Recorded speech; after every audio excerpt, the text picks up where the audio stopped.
Kutipan babat Tanah Jawi tentang Perang Suksesi Jawa ke-1. Episode pertama. Sunan Amangkurat II wafat. Sudah lazim terjadi di berbagai negeri. Bergantinya pemimpin pemerintahan tidak terjadi dengan mulus. Seringkali timbul gejolak politik, terjadi konflik yang tajam, dan bahkan terjadi peperangan. Demikian pula yang terjadi di Tanah Jawa pada masa lampau. Pada masa kerajaan Mataram Islam, terjadi pula hal serupa. Konflik berkepanjangan terjadi setelah pergantian raja. Bahkan Mataram mencatat sampai 3 kali perang besar akibat pergantian raja. Kali ini kami akan bercerita tentang satu perang besar dalam sejarah yang disebut Perang Suksesi Jawa Pertama. Kami akan tuturkan kisah pilu ini berdasar buku Babat Tanah Jawi, yang dalam naskah aslinya tertulis dalam bahasa Jawa. Kami terjemahkan untuk para pendengar yang berbahagia. Selamat mendengarkan. Alkisah pada suatu hari, Sang Raja Amangkurat Amral atau Amangkurat II memanggil Pangeran Adipati Anom ke istana. Sesampai di istana, sang putra menghadap dan mencium kaki. Sang raja berkata, "Duhai anakku, baik-baiklah dalam berumah tangga dengan adikmu dari Kapugeran.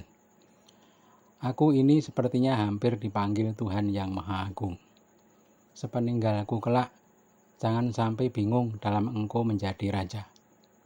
Jangan sampai berpikir menyimpang dengan saudara dan kerabatmu semua.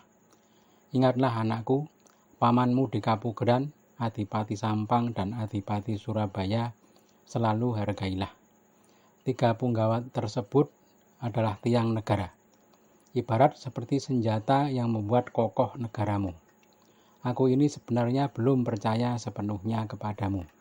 Karena itu aku masih ragu-ragu untuk meninggalkan dunia ini.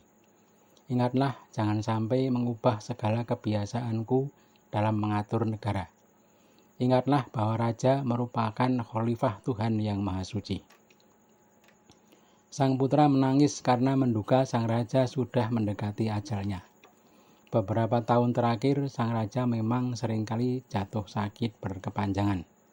Pernah pula menderita lumpuh selama lebih dari setahun. Tubuh sang raja kian lemah. Sangat bersedih sang pangeran. Air matanya deras mengalir. Sang putra segera keluar dari istana menuju kediamannya. Waktu terus berlalu, tahun pun berganti. Sang raja kembali jatuh sakit. Kali ini sudah tak bisa disembuhkan lagi. Selama sakit, sang putra selalu menunggui di kaki sang raja. Sang raja masih sempat kembali memberi pesan-pesan sebelum mangkat. Seperti ini pesannya. "Engkau anakku, sepeninggalku bisalah engkau mengambil hati pamanmu di Kapugeran. Jangan engkau cepat-cepat mengangkat diri sebagai raja kalau pamanmu belum mengizinkan. Dan engkau mintalah saran dan pendapat pamanmu dalam segala urusan. Inilah pesanku, laksanakanlah. Kalau engkau tak mampu melaksanakan, engkau tak akan selamat menjadi raja." Setelah memberi pesan terakhir, sang raja tampak terkulai kehilangan kesadaran. Pangeran Adipati Anom segera mengambil keris yang berada di atas kepala sang raja, yakni keris Kiai Balabar. Tanpa diduga, sang raja terbangun dan melihat sang putra telah mengambil keris Kiai Balabar. Sang raja marah dan berkata, "Hei anakku, seperti itu kelakuanmu. Sungguh bukan perbuatan baik. Engkau tak akan selamat beserta anak cucumu." Sudah menjadi kehendak Tuhan, sakit sang raja tak tersembuhkan. Tak lama kemudian sang raja mangkat. Wafat sang raja bertepatan dengan hari Sabtu Kliwon, bulan Jumadil Akhir, tanggal 23 tahun Alif, pada waktu tengah malam. Tahun wafat sang raja ditandai dengan sengkalan Ardi Kalih Rasa Tunggil, yang melambangkan tahun 1627 Jawa, bertepatan dengan 1703 Masehi. Para istri dan para putri istana menangis tersedu-sedu meratapi kepergian sang raja.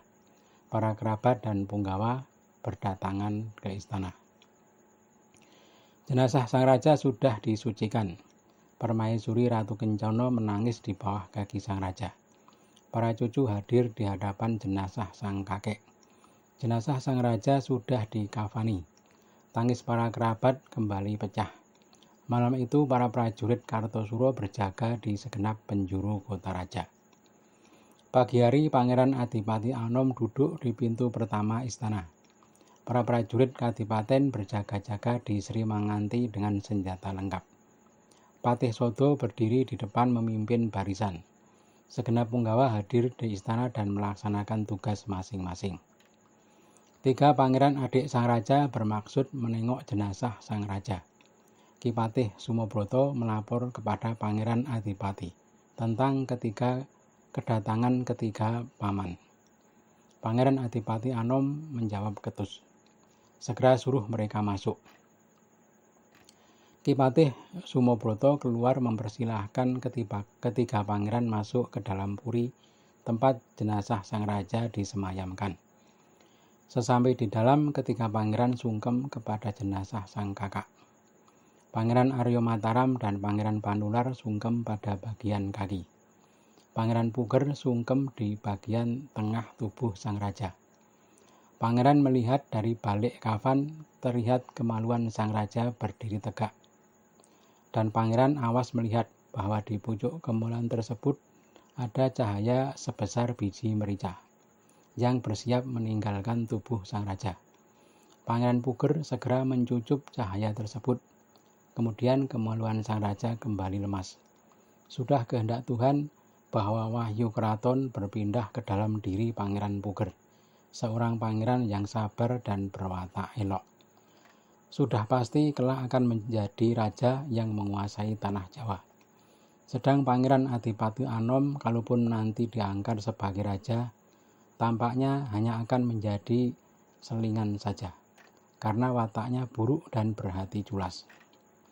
Pangeran Puger dan kedua adiknya segera keluar dari puri dan duduk di panangkilan. Jenazah sang raja kemudian dikeluarkan dari puri dan bersiap segera diberangkatkan ke Imogiri. Tangis para wanita kembali pecah di dalam istana. Jenazah sang raja berangkat ke Imogiri diiringi para mantri gedung. Ratu Kencana ikut serta mengantar dengan membawa 1.000 rial harta pribadi sang raja. Putra Kapugeran Raden Suryokusumo ditugaskan ikut mengawal jenazah sang uwak sampai ke pemakaman Imogiri. Setelah jenazah berangkat, Pangeran Adipati Anom memanggil Patih Ki Tumenggung Sumobroto, yang dipanggil segera menghadap. Pangeran Adipati berkata, Bapak, kehendakku aku segera berdiri sebagai raja." Ki Sumobroto berkata, "Apakah tidak mengirim utusan ke Betawi dulu untuk memberitahu bahwa sang raja wafat dan mengusulkan agar Paduka diangkat menjadi raja?" Pangeran Adipati menjawab, "Lebih baik mengirim utusan pemberitahuan kalau aku sudah menjadi raja. Sekarang aku tidak ingin memberitahu dulu. Sekarang keluarlah dan persiapkan segalanya. Para punggawa jangan ada yang pulang dulu." Ki Sumobroto mengaturkan sembah dan segera keluar melaksanakan tugas.